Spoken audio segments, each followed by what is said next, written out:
alam mo ba, alam mo ba, alam mo ba, alam mo ba, alam mo ba?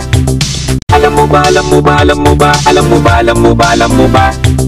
Alam mo ba, alam mo ba, alam mo ba, alam mo ba, alam mo ba, alam mo ba?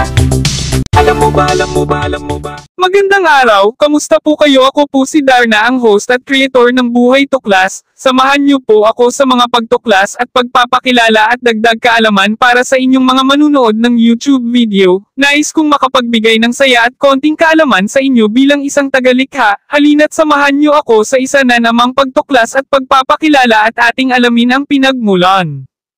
Pagpatay kay John Lennon. Noong gabi ng ika-8 ng Disyembre taong 1980, ang Ingles na music hero na si John Lennon, na dating ng Beatles, ay binaril at nasugatan sa Arco ng Dakota, ang kanyang tirahan sa New York City.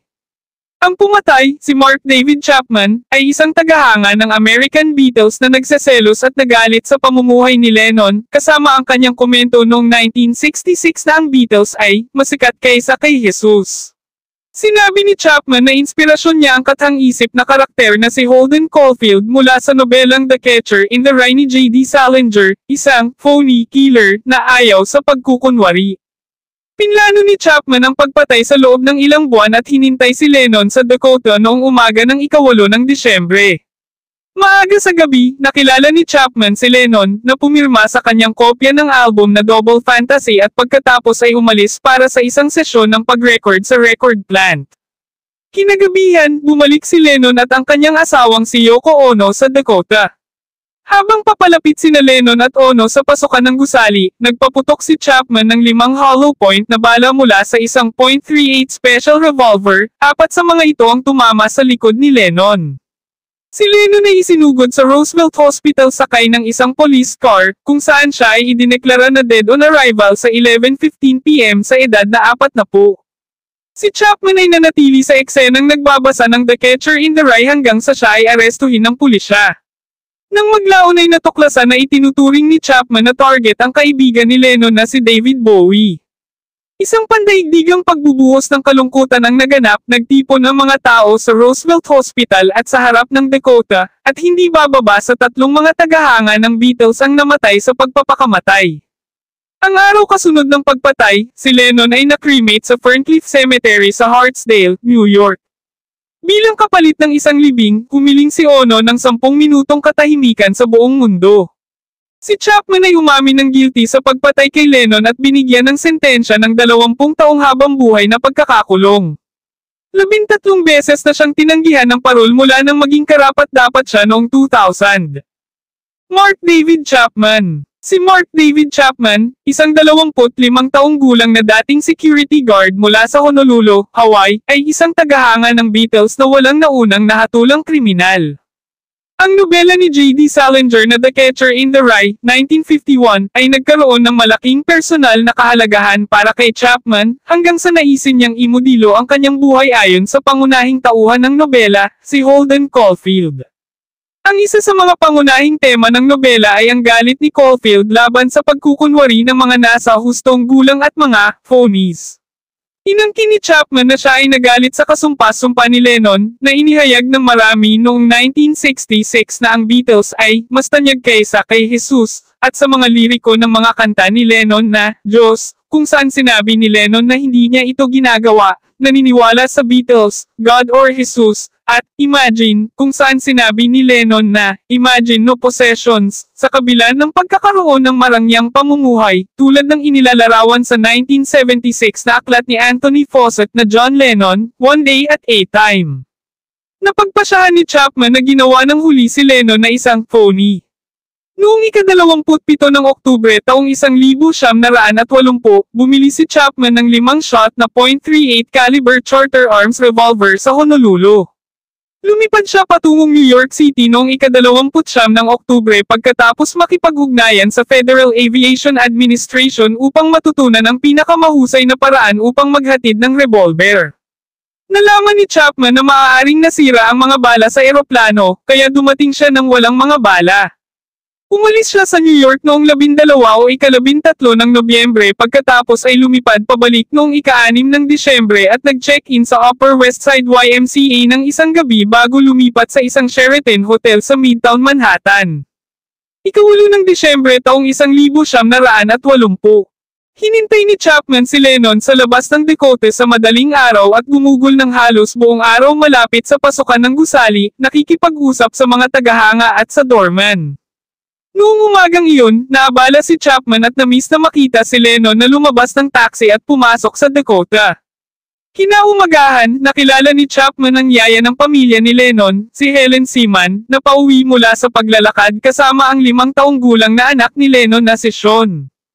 Lumapit si Chapman sa harap ng kasambahay para makipagkamay kay Sean at sinabing maganda siyang bata, sinipi ang kanta ni Lennon na Beautiful Boy, Darling Boy. Ang larawan ni Annie Leibovitz ni Lennon at Ono na kinunan noong araw ng pagpatay. Ang portrait photographer na si Annie Leibovitz ay pumunta sa apartment ng mga Lennon para mag-photoshoot para sa Rolling Stone magazine.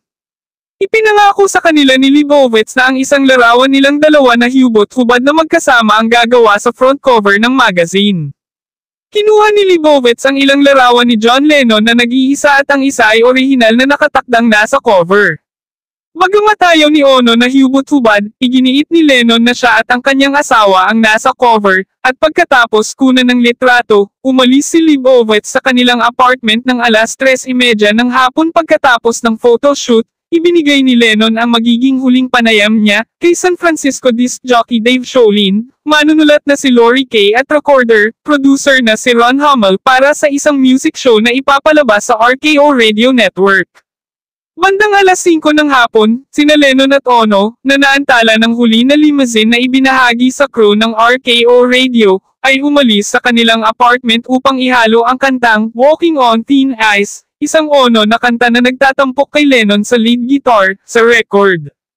Halaman. Paglabas nila ng gusali, sina Lennon at Ono ay nilapitan ni Chapman, na humingi ng autograph ni Lennon isang karaniwang kasanayan sa isang kopya ng kanyang kamakailang inilabas na album, Double Fantasy, 1980. Si Lennon ay gustong magbigay ng mga autograph o mga larawan, lalo na sa mga matagal nang naghihintay na makilala siya. Nang maglaon, sinabi ni Chapman, napakabait niya sa akin. Nakakabaliw, napakabait at napakatyaga sa akin. Naghihintay ang limousine, at naglaan siya ng oras sa akin at kinuha niya ang panulat at pumirma siya, ang album ko. Tinanong niya ako kung may kailangan pa ba ako. Sabi ko, hindi. Hindi sir. At lumayo siya. Napakabait at disenteng tao. Si Paul Gorsh, isang baguhang photographer at tagahanga ni Lennon, ay kumuha ng larawan ni Lennon na pumirma sa album ni Chapman. Pagpatay. Ang pasukan sa 72nd Street sa Dakota, kung saan binaril si Lennon. Bumalik ang mga Lennon sa Dakota sa humigit kumulang 10:50 PM. Nais ni Lennon na magpaalam sa kanyang anak bago pumunta sa Stage Deli Restaurant kasama si Ono. Lumabas ang mga Lennon sa kanilang limousine sa 72nd Street sa halip na magmaneho papunta sa mas ligtas na patio ng Dakota. Nilumpasan nila si Chapman at naglakad patungo sa entrada ng arko ng gusali. Nang dumaan si Ono, tumanggo si Chapman sa kanya. Nang dumaan si Lennon, sumulyap siya saglit kay Chapman na tila kilala siya mula kanina. Pagkaraan ng ilang segundo, inilabas ni Chapman ang kanyang revolver na nakatago sa bulsa ng kanyang Amerikana, na nakatutok sa gitna ng likod ni Lennon, at mabilis na nagpaputok ng 5 hollow point na mga bala mula sa layo ng mga 9 hanggang 10 talampakan, 2.7 hanggang 3.0 na metro. Batay sa mga pahayag na ginawa noong gabing iyon ni New York City Police Department, NYPD, Chief of Detectives James Sullivan, maraming ulat noong panahong iyon ang nagsasabing tinawag ni Chapman si Mr. Lennon, at bumagsak sa isang combat stance bago nagpaputok. Ang mga huling pagdinig sa korte at mga panayam sa saksi ay hindi kasama ang alinman sa mga detalyeng ito. Sinabi ni Chapman na hindi niya natatandaang tumawag kay Lennon bago siya nagpaputok, at hindi lumingon si Lennon. Inangkin niya na nagkaroon siya ng paninindigan sa pakikipaglaban sa isang panayam noong 1992 kay Barbara Walters. Side view ng Dakota Archway, na nagpapakita ng hakbang na inakyat ni Lennon bago siya bumagsak sa lobby. Isang bala ang nakalampas kay Lennon at tumama sa bintana ng Dakota. Ayon sa autopsy report, 2 bala ang pumasok sa kaliwang bahagi ng likod ni Lennon, na dumaan sa kaliwang bahagi ng kanyang dibdib at kaliwang baga kung saan ang isa ay lumabas sa katawan at ang isa ay tumama sa kanyang leeg. 2 bala pa ang tumama sa kaliwang balikat ni Lennon. Si Lennon, na dumudugo ng husto mula sa kanyang panlabas na mga sugat at mula sa kanyang bibig, ay sumuray-suray na umakyat ng 5 hakbang patungo sa lobby kung saan sinabi niya, "Nabaril ako. Nabaril ako." Natambo siya sa sahig, nagkalat ang mga kaset na dala niya. Si Jose Perdomo, ang doorman, ay inalis ang revolver sa kamay ni Chapman at sinipa ito sa semento. Unang nagsimulang gumawa ng tourniquet ang concierge worker na si Jay Hastings, ngunit nang mapunit ang kamisete ni Lennon na may mantsa ng dugo at napagtanto ang kalubhaan ng kanyang mga pinsala, tinakpan niya ang dibdib ni Lennon ng kanyang uniforming jacket, inalis ang kanyang salamin na natatakpan ng dugo, at ipinatawag ang pulis. Inalis ni Chapman ang kanyang Amerikana at sombrero upang ipakita na wala siyang dalang anumang nakatagong armas at nanatiling nakatayo sa 72nd Street, naghihintay sa pagdating ng mga pulis. Sa ilalim ng kanyang Amerikana, nagsuot siya ng pampromosyong t-shirt para sa album ni Todd Rundgren na Hermit of Mink Hollow. Sigaw ni Perdomo kay Chapman, "Alam mo ba kung ano ang ginawa mo?" Na mahinaong sinagot ni Chapman, "Nabaril ko lang si John Lennon."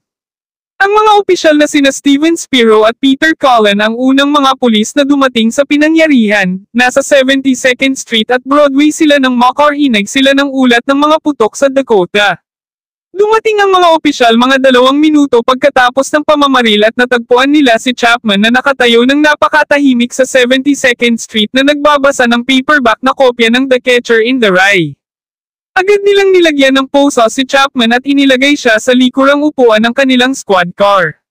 Si Chapman ay hindi nagtangkang tumakas o lumaban sa pag-aresto. Sinabi ni Cullen tungkol kay Chapman, "Humingi siya ng tawad sa amin sa pagsira ng gabi namin. Lumingon ako at sinabi sa kanya, you've got to be fucking kidding me. Nag-aalala ka sa gabi natin. Alam mo ba kung ano ang gagawin mo, ginawa lang sa buhay mo." Binasa namin sa kanya ang kanyang mga karapatan ng higit sa 1 beses. Ang mga opisyal na sina Herb Frauenberger at Tony Palma ang pangalawang pangkat na dumating sa pinangyarihan. Natagpuan nila si Lennon na nakahandusay sa sahig ng lobby, umaagos ang dugo mula sa kanyang bibig at basang-basa na ang kanyang damit, at inaalagaan siya ni Hastings. Hindi nagtagal ay dumating din ang mga opisyal na sina James Moran at Bill Gamble. Isinakay ni Frauenberger si Lennon sa kanilang sasakyan, at napagpasyahan na ang kanyang kondisyon ay masyadong malubha upang maghintay para sa isang ambulansya na dumating. Pagkatapos ay dinala ni Moran at Gamble si Lennon sa Roosevelt Hospital sa West 59th Street, na sinundan ni Frauenberger at Palma, na naghatid kay Ono sa Locus yung iyon. Ayon kay Gamble, sa kotse, nagtanong si Moran, "Ikaw ba si John Lennon?" "O, kilala mo ba kung sino ka?" Tumango si Lennon, ngunit nakagawa lamang siya ng hilanghing at pag-ungol nang sinubukan niyang magsalita, at nawala ng malay pagkatapos noon. Mag-subscribe sa aming channel para sa higit pang nakakangganyo na makasaysayang nilalaman at tiyaking pindutin ang notification bell upang hindi makaligtaan ang isang update. I-like, ibahagi, at iwanan ang iyong mga saloobin sa seksyon ng mga komento sa ibaba. Salamat sa pagsama sa amin sa nakakapagpapaliwanag na paglalakbay na ito. Hanggang dito na lang mga katoklas ko, at umaasa po ako na napasaya ko kayo at nakapagbigay ako ng konting kaalaman. Kung nagustuhan po ninyo ang content, inaanyayahan ko po kayo na mag-subscribe at hit the notification bell para sa mga bagong video na aking ilalabas, at paki-like na rin po ang video bilang tulong at pagsuporta sa Buhay Tuklas. Maraming salamat po and God bless. Alam mo ba, alam mo ba, alam mo ba, alam mo ba, alam mo ba, alam mo ba? Alam mo ba, alam mo ba, alam mo ba, alam mo ba, alam mo ba, alam mo ba? Alam mo ba, alam mo ba, alam mo ba, alam mo ba, alam mo ba, alam mo ba? Alam mo ba, alam mo ba, alam mo ba?